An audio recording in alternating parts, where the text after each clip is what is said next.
Good morning everyone. देवर्षि GS research में आप सबों का पुनः स्वागत है।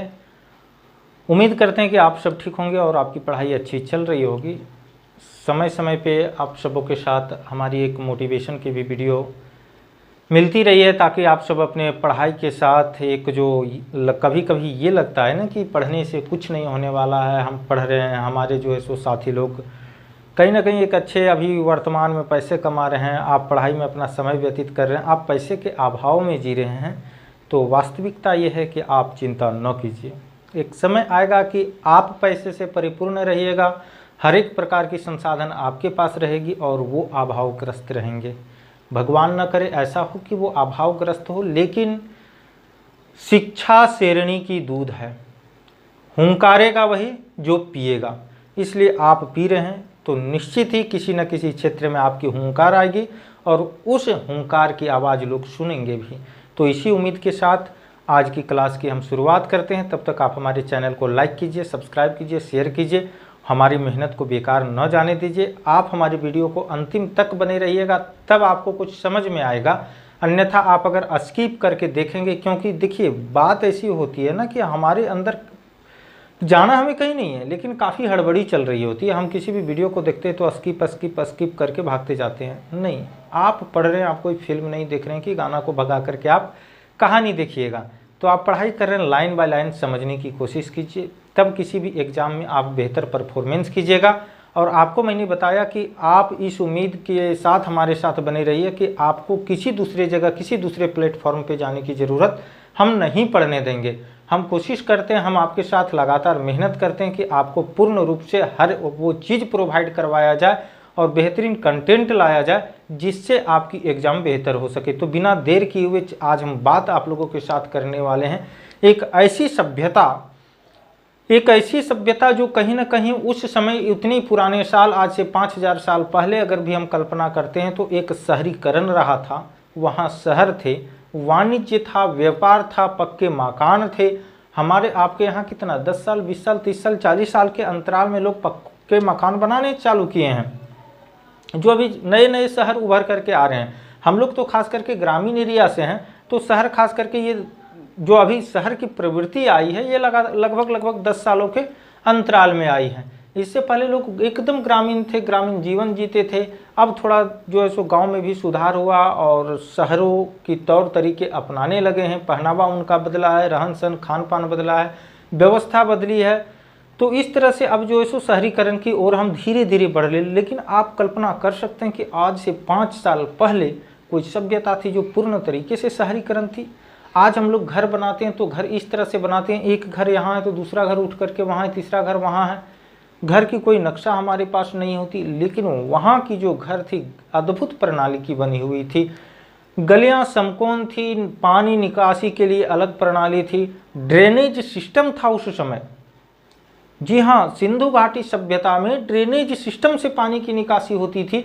तो समझिए कि एक ऐसी सभ्यता कितनी समृद्ध रही होगी, हर चीज़ में वो कितना आगे था। और वो सभ्यता का अचानक लुप्त हो जाना, पतन हो जाना, गायब हो जाना कहीं ना कहीं सोचने पे मजबूर कर देती है।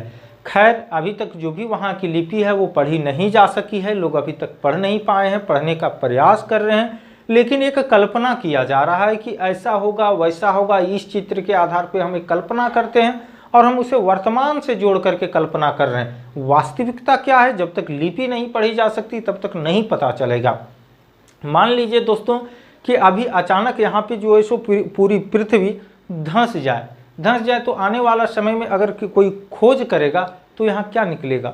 लैपटॉप निकलेगा, कैमरा निकलेगा, बोर्ड निकलेंगे, कुछ कलम निकलेंगे, कॉपी उपी जो भी होगी, जो रह पाएगा वही सारी चीज़। अब कोई लैपटॉप देख करके उस समय कल्पना करेगा कि यह शायद कोई आईना होगा जो लोग बाल झाड़ने के काम करते होंगे। तो सेम सिंधु घाटी सभ्यता को लेकर के इसी तरह की कल्पना की गई है। अभी तक कोई परफेक्ट चीज़ पता नहीं चला है, लेकिन हम लोग के सिलेबस में ये जुड़ा है, यहाँ से क्वेश्चन आते हैं हर एक एग्जाम में, तो हमें पढ़ना जरूरी है। तो आइए हम बिना देर किए हुए चलते हैं और जानते हैं कि सिंधु घाटी सभ्यता क्या थी। तब तक आप सभी लोग वीडियो को शेयर करें और दोस्तों को जोड़ने की कोशिश करें। तो इस सभ्यता को हम हड़प्पा सभ्यता, सिंधु घाटी सभ्यता और कांस्य युगीन सभ्यता 3 नाम से इसे हम जानते हैं। जी हाँ, हड़प्पा सभ्यता, सिंधु घाटी सभ्यता और कांस्य युगीन सभ्यता, 3 नाम से इस सभ्यता को हम जानते हैं। और इसका जो परिपक्व काल का निर्धारण किया गया है ना, अनेक लेखकों के अनेक मत थे, लेकिन कार्बन डेटिंग के विधि के द्वारा जो परिपक्व काल का इसका फैक्चुअल समय लिया गया है वो 2300 ईसा पूर्व से लेकर के 1750 ईसा पूर्व तक है। यहाँ से सवाल दोस्तों बार बार बनते हैं, सिंधु घाटी सभ्यता का काल निर्धारण कब किया गया है? तो 2300 ईसा पूर्व से 1750 ईसा पूर्व सिंधु घाटी सभ्यता का काल निर्धारण है। इस संस्कृति का उदय ताम्र पाषाणिक पृष्ठभूमि में, ताम्र पाषाणिक पृष्ठभूमि में भारतीय उपमहादेश के पश्चिमोत्तर में भाग में हुआ। तो पश्चिमोत्तर भाग में हुआ था। अब इसकी फैलाव को हम देखते हैं कि ये कहाँ तक फैला हुआ था भारत में। तो सबसे पहले हम इस क्षेत्र को जो है सो दोस्तों देखते हैं। ये आपका हो गया उत्तरी सीमा, इस तरह से उत्तरी सीमा, तो ये जम्मू कश्मीर का क्षेत्र है। ये आपका जम्मू कश्मीर हो गया। ये आपका बलूचिस्तान है, ये बलूचिस्तान का क्षेत्र हो गया। यहाँ से ये आ जाती है महाराष्ट्र तक, महाराष्ट्र तक, और इधर जो है सो यूपी है। ठीक है। अब हम देखते हैं कि कौन कौन सा नदी के किनारे ये बसा हुआ था। तो ये जो जम्मू कश्मीर के पास जो क्षेत्र थे, यहाँ पे थे हिंडन नदी। कौन सा था? हिंडन नदी था। बलूचिस्तान के बगल में आपका दास्क नदी है, दास्क नदी। और महाराष्ट्र यहाँ पे नर्मदा नदी है, नर्मदा नदी है। और यूपी ये जो देख रहे हैं आप, यहाँ पे चेनाब नदी है, चेनाब नदी। मतलब ये सभ्यता कहीं ना कहीं चारों ओर जो है सो नदियों से घिरा हुआ था। अब हम समझने की कोशिश करते हैं कि आखिर कौन सा स्थान किस जगह पे था। तो हम देखते हैं कि उत्तरी क्षेत्र जो आपका जम्मू कश्मीर है, वहाँ के स्थान को, वहाँ पे मांडा पाया गया। ठीक है, मांडा पाया गया ये स्थान पे, मांडा एक सिंधु घाटी सभ्यता। इधर चले आइए नीचे, आप दक्षिणी क्षेत्र में आ जाइए। तो यहाँ पे महाराष्ट्र में नर्मदा नदी के तट पे दैमाबाद नामक स्थान प्राप्त हुआ है। दास्क नदी जो बलूचिस्तान में पड़ता है, और यहाँ पे एक स्थान प्राप्त हुआ था सुतकांगेडोर। और यूपी का क्षेत्र आप पूर्वी क्षेत्र में चल जाइए तो चेनाब नदी के बगल में आलमगीरपुर का एरिया प्राप्त हुआ था। अब आगे आइए हम देखते हैं कि और आगे क्या है हड़प्पा संस्कृति के बारे में। इसका नाम हड़प्पा संस्कृति पड़ा, इसका नाम हड़प्पा संस्कृति पड़ा। अब क्यों पड़ा ये हम जानते हैं, क्योंकि इसकी जानकारी 1921 में पाकिस्तान के प्रांत में, कहाँ पे भाई? पाकिस्तान के प्रांत में अवस्थित हड़प्पा नामक आधुनिक स्थल का सर जॉन मार्शल, यहाँ से देखिए सवाल पूछते हैं बार बार, यहाँ पे मैं आपको इम्पोर्टेंट थोड़ा सा स्टार दे दूं। सर जॉन मार्शल के निर्देशन में कौन? बहादुर दयाराम शाहनी, बहादुर दयाराम शाहनी। ये पॉइंट यहाँ से सर जॉन मार्शल से लेकर के बहादुर दयाराम शाहनी, ये आपका सबसे इम्पोर्टेंट कड़ी सिंधु घाटी सभ्यता का है। पहले इसका जो काल निर्धारण किया गया है, उसके बाद कांस्य युगीन सभ्यता, उसके बाद सर जॉन मार्शल और बहादुर दयाराम शाहनी, और एक आपका डेट ये जो 1921 है। ये 3 को आप इम्पोर्टेंट समझ करके आप स्टार लगाइए या अंडरलाइन कीजिए अगर आप लिख रहे हैं तो। हड़प्पा सभ्यता दक्षिण एशिया की प्रथम शहरी सभ्यता थी। आपको बताए थे ना थोड़ी देर पहले हम कि एक ऐसी सभ्यता जो बिल्कुल शहरी सभ्यता थी, जहाँ सब कुछ मतलब इस तरह से रहन सहन था जो आप आज एक वर्तमान के रहन सहन देखते हैं। वो भी इतनी सजावट अभी वर्तमान के शहर नहीं है। यह मेसोपोटामिया और मिस्र के समकालीन थे। अब इसका हम भौगोलिक विस्तार देखते हैं दोस्तों कि कहाँ से क्या कहाँ तक था। अब तक हड़प्पा सभ्यता के 1500 स्थलों का पता लग चुका है। कितने स्थलों का?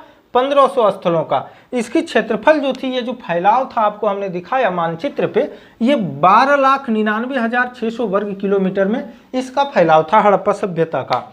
इसमें से कुछ स्थल आरंभिक अवस्था में, तो कुछ परिपक्व अवस्था में, और कुछ उत्तर अवस्था के स्थल हैं। किंतु परिपक्व अवस्था वाले स्थल जो हैं उसकी संख्या सीमित है, और उनमें 7 नगरों को ही संज्ञा दी है। मतलब 1500 स्थल मिले हैं, जिसमें से कुछ स्थल जो है सो आपका परिपक्व अवस्था में, कुछ उत्तर अवस्था में और कुछ आरंभिक अवस्था में प्राप्त हुए हैं। 7 ही शहर ऐसे हैं जिसको नगरों की संज्ञा दी गई है, 7 ही स्थान को नगर का संज्ञा मिला है। इसमें 2 सर्वाधिक महत्व के नगर हैं। पहला पंजाब पाकिस्तान में हड़प्पा और सिंध में मोहनजोदड़ो, ये 2 इंपॉर्टेंट है। मोहनजोदड़ो को प्रेतों का टीला भी बोला जाता है। खैर, आगे हम देखेंगे कि किसका क्या उपनाम है, किसकी खोज किसने की थी और वहां से क्या क्या साक्ष्य प्राप्त हुए थे। आप हमारे वीडियो को अंतिम तक देखिएगा, तब आपको सिंधु घाटी सभ्यता के बारे में बिल्कुल माइंड में साफ हो जाएगा, क्लियरिटी हो जाएगी। यहाँ से कोई भी क्वेश्चन आएंगे तो उसको आप चुटकियों में निकाल के बना लेंगे। दोनों एक दूसरे से 483 किलोमीटर दूर है। कौन कौन भाई? हड़प्पा और मोहनजोदड़ो के बीच दूरी कितना है? 483 किलोमीटर। और ये सिंधु नदी के द्वारा दोनों जुड़े हुए थे। अब हम देखते हैं यहाँ की नगर योजना, जिसके बारे में बहुत चर्चित है सिंधु घाटी सभ्यता और उसकी संरचनाएं कैसी थी। तो नगर योजना प्रणाली हड़प्पा संस्कृति की विशेषता थी। इस नगर योजना प्रणाली ही हड़प्पा संस्कृति की मुख्य विशेषता थी। हड़प्पा और मोहनजोदड़ो दोनों नगरों के अपने अपने दुर्ग थे, जहां शासक वर्ग के लोग रहते थे। मोहनजोदड़ो, देखिए मोहनजोदड़ो और ये दोनों नगर, हड़प्पा और मोहनजोदड़ो, दोनों नगरों में अलग अलग दुर्ग होता था और वो दोनों दुर्गों में निर्धारित होती थी कि शासक वर्ग कहाँ रहेंगे। मोहनजोदड़ो की जल निकास प्रणाली अद्भुत थी। जल निकाल बताए थे ना आपको कि ड्रेनेज सिस्टम उस समय यूज होता था। अभी ड्रेनेज सिस्टम तो हम लोग लागू भी उस तरह से नहीं कर पाए हैं।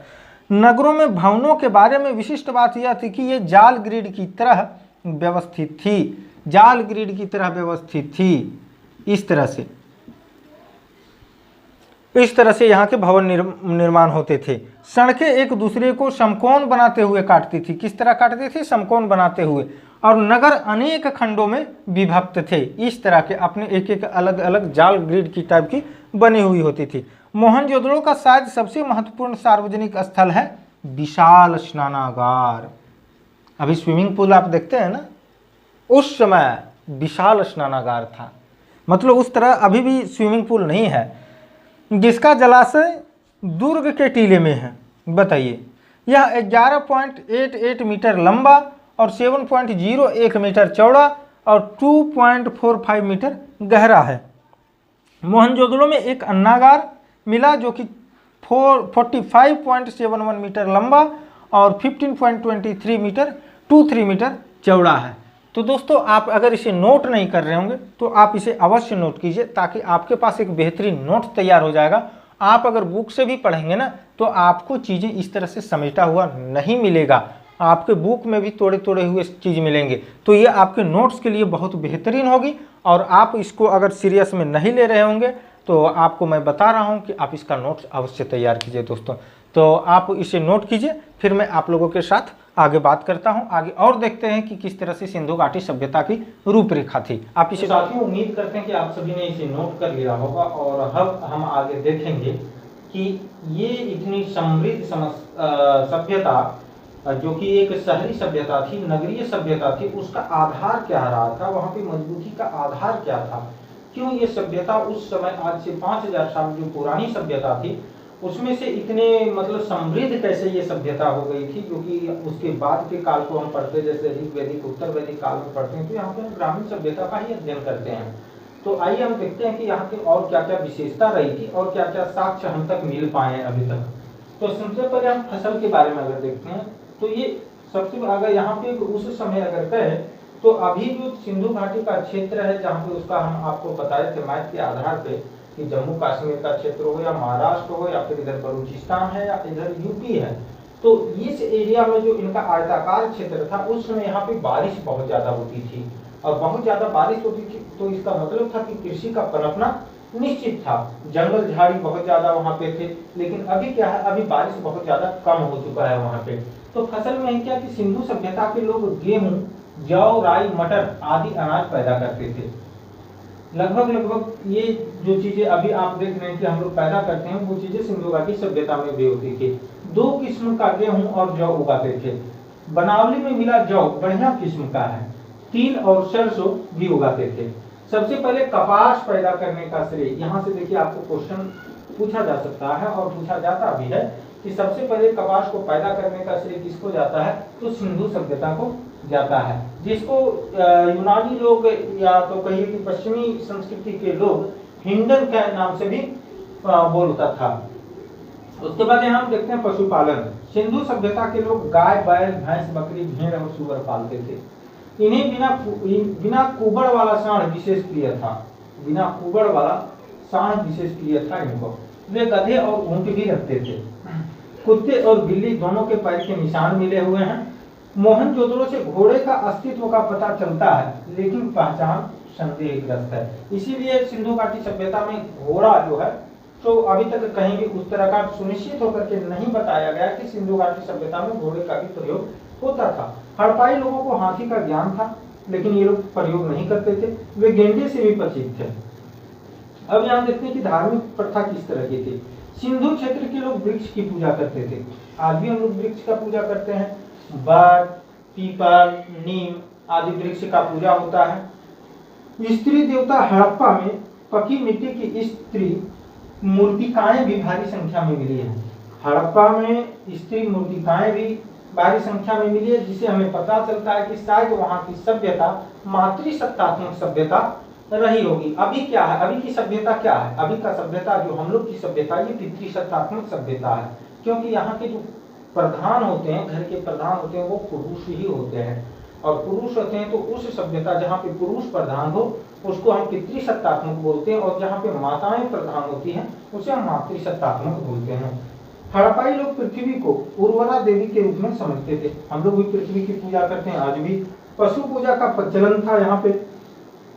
मोहरों में हम देखते हैं कि हड़प्पा संस्कृति की सर्वोत्तम कलाकृतियां उनकी मोहरें हैं। यहाँ की जो सर्वोत्तम कलाकृति है वहाँ की मोहरें हैं। अभी तक लगभग 2000 शीलें प्राप्त हुई है। इनमें से अधिकांश शीलों पर लघु लेखों के साथ साथ एक सींगी जानवर, भैंस, बाघ, बकरी और हाथी की आकृतियां उकेरी गई हैं। यहाँ से मृदभांड से भी बहुत सवाल आते हैं। तो हड़प्पाई लोग कुम्हार के चाक का उपयोग करने में बड़े कुशल थे। अभी भी आपके पास जो मिट्टी का बर्तन पहुंचता है, जैसे दिया हो गया, ढकनी हो गया और हंडी हो गया, या तो फिर जिसमें आप पानी रखते हैं वो घड़ा हो गया, तो ये सब चीज जो है कुम्हार के चाक पे ही बनता है, तो उसका प्रयोग करने में ये बहुत कुशल थे। हड़प्पा भांडों पर आमतौर से वृक्ष या वृक्ष की आकृतियां मिलती है। वो जो भांड बनाते थे, मिट्टी का जो बर्तन बनाते थे, उस पे आपको वृक्ष या तो फिर वृक्षों का चिन्ह मिलते हैं, आकृतियां मिलती हैं। यहाँ पे मूर्तियां हम देखते हैं कि क्या थी। हड़प्पाई शिल्पी धातु की खूबसूरत मूर्तियां बनाते थे। आज भी देखते हैं ना, कांसे की बहुत सारी मूर्तियां या तो फिर लोहे की मूर्तियां, तो धातु की मूर्तियां उस समय भी बनाया जाता था। कांसे की नर्तकी मूर्ति उनकी मूर्ति कला का सर्वश्रेष्ठ नमूना है। कांसे की एक नर्तकी आप देखे होंगे, एनसीईआरटी की किताब में आपको मिल जाएगा वो मूर्ति। तो वहां देखिएगा कि कांसे की मूर्ति है और उसका सिंधु घाटी सभ्यता का मूर्ति कला का सर्वश्रेष्ठ नमूना है। कुछ हड़प्पाई प्रस्तुत प्रतिमाएं भी मिली हुई है। मापतौल में 16 या उसके आवर्तकों का व्यवहार होता वहां पे था। तो यहाँ भी हम लोग आज भी 16 आना का प्रयोग करते हैं। किसी भी 100% को अगर आप सुनिएगा तो 16 आना बोलता है कि 16 आना बढ़िया है, मतलब वो समझिए कि 100% सही है। तो वहां भी इसी तरह का चलता था। 16, 64, 320 और 640 आदि का प्रयोग किया जाता था। हड़प्पाई लोग मापना भी जानते थे। ऐसे डंडे पाए गए जिन पर माप के निशान लगे हुए हैं। तो आप ये लगभग सिंधु घाटी सभ्यता के बारे में बहुत कुछ जानने की कोशिश किए हैं। और अब हम देखते हैं कि सिंधु घाटी सभ्यता में किस स्थान की खोज किसने किया था और वहां पे क्या साक्ष्य मिले थे। अभी तक आप पढ़े हैं या इससे आपका एक कॉन्सेप्ट माइंड में क्रिएट हुआ है, लेकिन अब जो पढ़ेंगे वो एग्जाम की दृष्टिकोण से पढ़ेंगे। एग्जाम में जो सवाल पूछे जाएंगे कि किस स्थान से काले रंग की चूड़ियां मिली है, कहां से कांसे की नर्तकी प्राप्त हुआ है, कहां से लाल पीला मृदभांड प्राप्त हुआ है, तो एग्जाम में वहीं से क्वेश्चन पूछता है। तो अब जो हम लिखेंगे इसको आप नोट कर लीजिए और इसके बाद हम आपको फिर से लिखते हैं और बताते हैं कि कहां से क्या साक्ष्य मिलेगा। वो आपके एग्जाम के लिए बहुत इंपॉर्टेंट होगा दोस्तों, तो आप इसे नोट कीजिएगा। तो दोस्तों उम्मीद करते हैं कि आपने इसे नोट कर लिया होगा। और अब हम वो पढ़ने जा रहे हैं जो किसी भी एग्जाम में, चाहे आप स्टेट पीसीएस का एग्ज़ाम दे रहे हैं या एसएससी का एग्ज़ाम दे रहे हैं, जो भी एग्ज़ाम आपका होगा, हर एक जगह से ये खंड बहुत महत्वपूर्ण है दोस्तों। यहाँ आपको बार बार रिवीजन करने की ज़रूरत है। वो आपका आप जो अभी से पहले पढ़े उससे आपका कॉन्सेप्ट क्लियर हुआ सिंधु घाटी सभ्यता को लेकर के। अब हमें फैक्ट को देखना है कि फैक्ट और सवाल जो भी पूछे जाते हैं फैक्ट से ही पूछे जाते हैं। तो आइए देखते हैं, उन स्थलों को देखेंगे, उस नदी को जानेंगे, उस वर्ष को जानेंगे जब जब यहाँ पे उत्खनन का कार्य हुआ है, उन व्यक्ति को हम जानने की कोशिश करेंगे। तो सबसे पहले हम देखते हैं हड़प्पा। हड़प्पा जो है ये आपका खंड हो गया स्थान का, वर्तमान में जो क्षेत्र है, उत्खननकर्ता कौन है, वर्ष कौन है, कौन सा था और प्रमुख नदी कौन है, प्राप्त साक्ष्य क्या क्या प्राप्त हुए। तो हड़प्पा जो है सो मोंटमोंगरी जिला पश्चिमी पंजाब जो अभी पाकिस्तान में है। हड़प्पा अभी वर्तमान में कहाँ है, मोंटमोंगरी जिला में पश्चिमी पंजाब में पड़ता है जो पाकिस्तान में है। इसका उत्खननकर्ता कौन था, राय बहादुर दयाराम साहनी। निर्देशन इसमें कौन थे, रखालदास बनर्जी, सॉरी दोस्तों इसके साहनी, ठीक है। और ये जो निर्देशनकर्ता इसमें थे, निर्देशनकर्ता वो थे जॉन मार्शल। जॉन मार्शल के निर्देशन में राय बहादुर दयाराम साहनी के द्वारा खोज किया गया था किसके, हड़प्पा सभ्यता की। और ये कब हुआ था, 1921 में, 1921 में। इसकी प्रमुख नदी कौन से हैं, रावी नदी है। और अब यहाँ हमें देखना है कि हड़प्पा में क्या क्या चीज़ों की साक्ष्य प्राप्त हुई थी। तो अन्न का भंडार मिला, कांस्य की गाड़ी, मातृ देवी, पारदर्शी वस्त्र पहने हुए मूर्ति और गरुड़ चित्रित मुद्रा, मछुआरे का चित्र और कांस्य का दर्पण हमें कहाँ से प्राप्त हुआ, तो हड़प्पा से प्राप्त हुआ।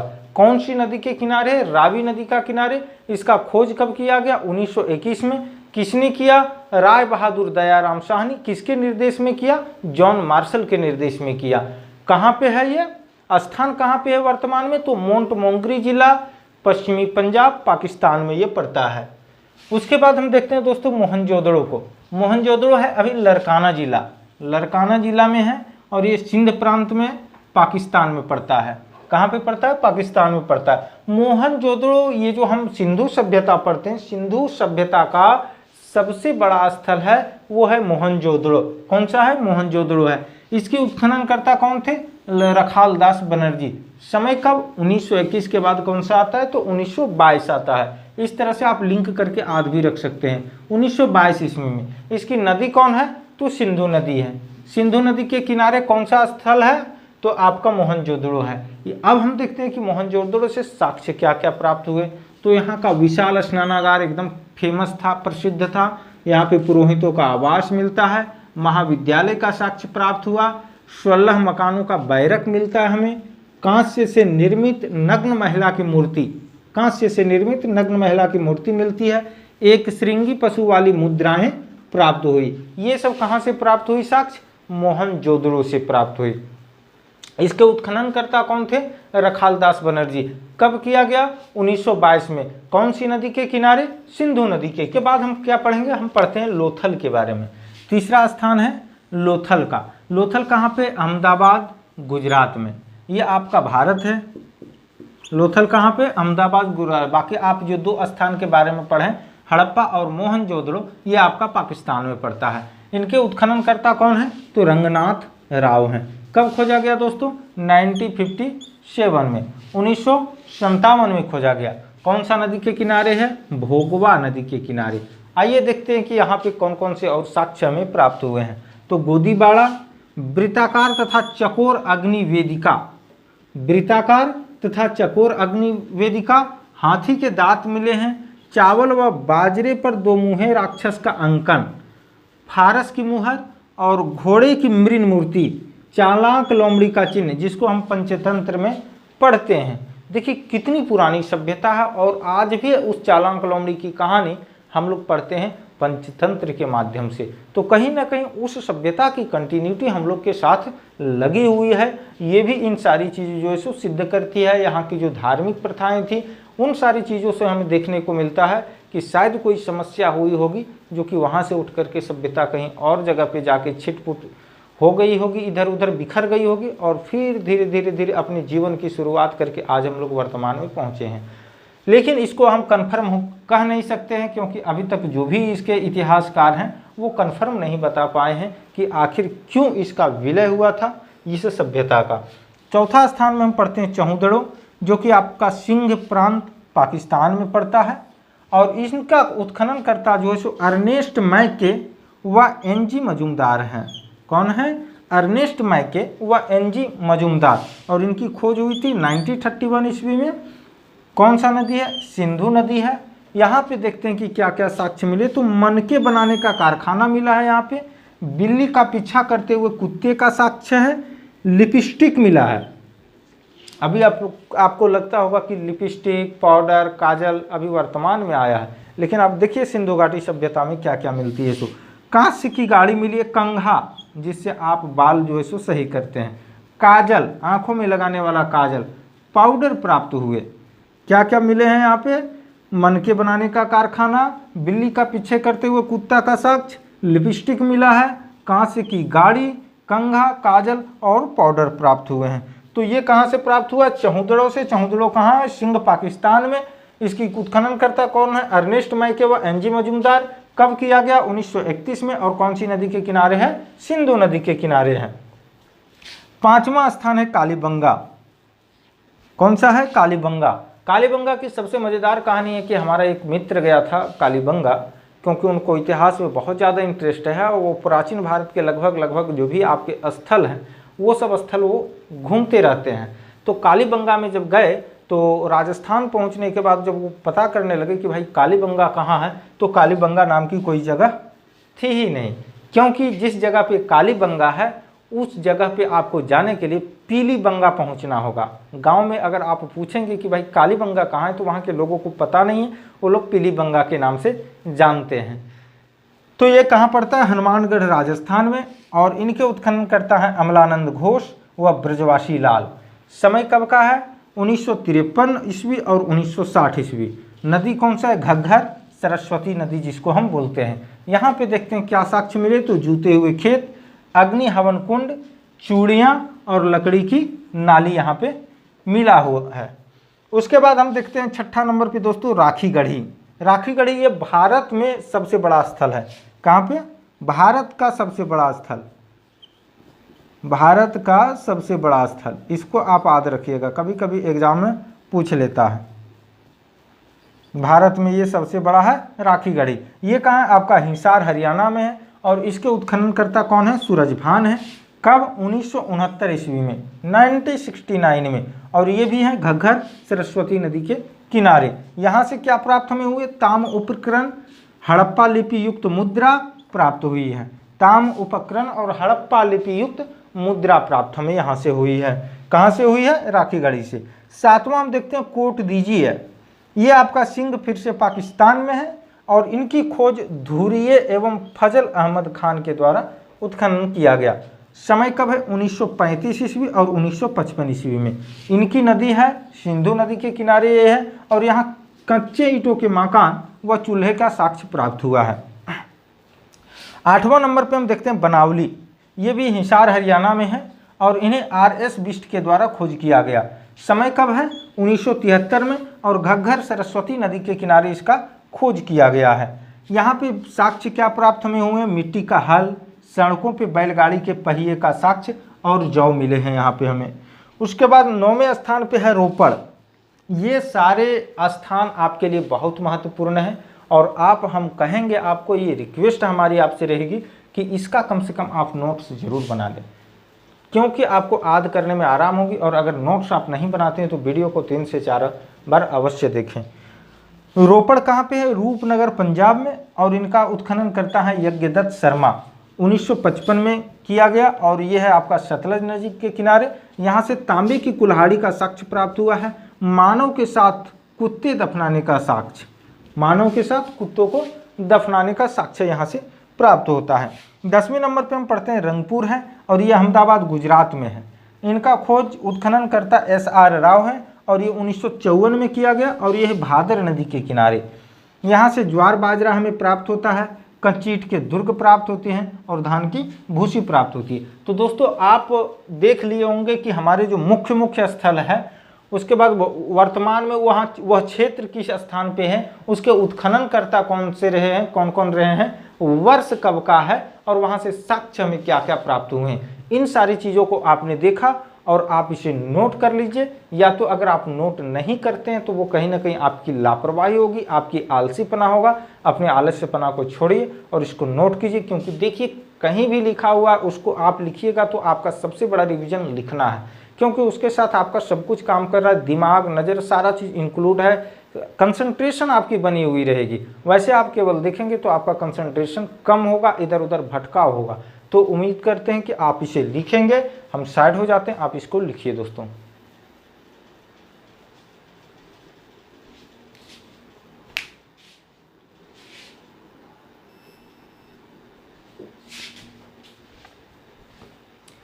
तो ये हमारा सिंधु घाटी सभ्यता का जो आपका टॉपिक था, वो टॉपिक को कम्प्लीटली हमने 360 डिग्री के हिसाब से कवर किया है। और जो भी दोस्त को लगता होगा कि इतना मतलब हम लिख लिए हैं और या तो आप नहीं लिख पा रहे हैं, वो जाकर के हमारे टेलीग्राम ग्रुप ज्वाइन करें या तो हमारे व्हाट्सएप ग्रुप पे आप ज्वाइन करें। आपको पीडीएफ मिल जाएगा और पीडीएफ में आपको और ज़्यादा बेहतरीन कंटेंट मिलेगा, क्योंकि सब कुछ लिख पाना बोर्ड पे संभव नहीं है। और मैं, आप देखते होंगे कि मैं लिख करके पहले से रखता हूं और आपको केवल लाइन बाय लाइन बताते चलता हूं। मैं आपको बताते हुए भी लिख सकता था, लेकिन दोस्तों ये वीडियो हो जाती 2 घंटे की। इतना काम करने में वीडियो 2 घंटे का हो जाता है। मैंने कोशिश करके भी देखा, लेकिन सक्षम नहीं हो पाता है। तो इसके लिए मैं बोर्ड पे पहले लिख लेता हूं, उसके बाद आप लोगों को बताता हूं। तो अगर दोस्तों हमारी वीडियो अच्छी लगी होगी तो आप हमारी वीडियो को लाइक, शेयर और दोस्तों के साथ शेयर करना ना भूलें। सब्सक्राइब करना ना भूलें आप हमारे वीडियो चैनल को। तो आपके साथ फिर मैं मिलूंगा एक नई टॉपिक के साथ। आगे हम पढ़ेंगे ऋग वैदिक काल के बारे में। आप हमारे साथ बने रहिए। हमारे चैनल को थोड़ा सा आप प्रमोट करने की कोशिश कीजिए, हमें भी सपोर्ट कीजिए। एक उत्साह होता है, अगर अधिक लोग हमसे जुड़ते हैं ना तो हमें भी उत्साह होता है, हमें और काम करने की क्षमता होता है। तो हम चाहेंगे कि आप हमारी मेहनत को बेकार नहीं जाने देंगे, ऐसा आप लोगों से उम्मीद करते हैं। और आप हमारे वीडियो को लाइक, शेयर और सब्सक्राइब जरूर करेंगे। धन्यवाद साथियों।